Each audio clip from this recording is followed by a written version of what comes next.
Hey, it's your buddy Walter Bond. And all this month, we're talking about success as a team sport. In fact, if you want to win in life, if you want to win at home, you got to start thinking about not I, but you got to think about we. In fact, right now the NCAA tournament is going on, and in a few seconds, I'm going to teach you how people win in sports. But more importantly, I want to teach you how you can win in life.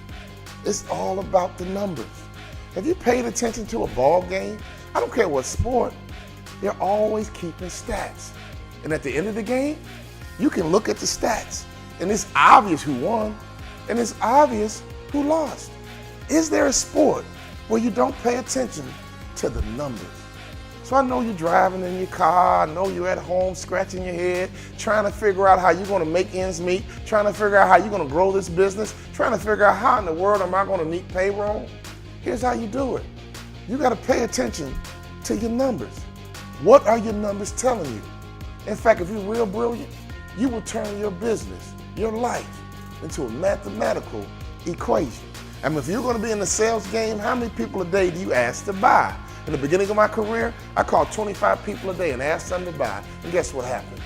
Over a year's time, by being disciplined, I called 6,000 people to buy.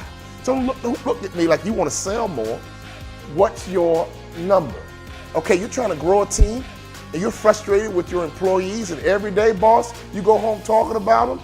Let me tell you something, if they're not producing, that's your fault. You need to go to work and give everybody a number. See, at the end of the season, you can look at your roster and say this player averaged 10 points a game. This guy averaged 23 points a game.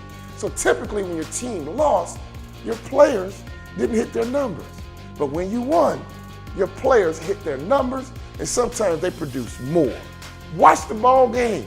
The star players are going to lead their team to victory because they're always going to hit their numbers at the very least, and sometimes people completely blow up and get way above their numbers. So think about your family. What's your number at home? How many times a week do you look at your wife and kids and spouse, significant other, and just say, I love you? Imagine if that number was real to you. So enjoy life, enjoy this tournament. But I come to you right now because I want you to win, my friend. I want your team to win. But everything you do, it's gotta have a number. And you need to keep track of the stats. Because if your team loses, just go back and look at the stat sheet and make adjustments. But when your team starts to win, look at that stat sheet and know exactly how you won. Because whoever wins the NCAA tournament, whoever hoists that trophy at the end, it's all about the numbers, baby. The team that produces the best numbers on a consistent basis is always going to win.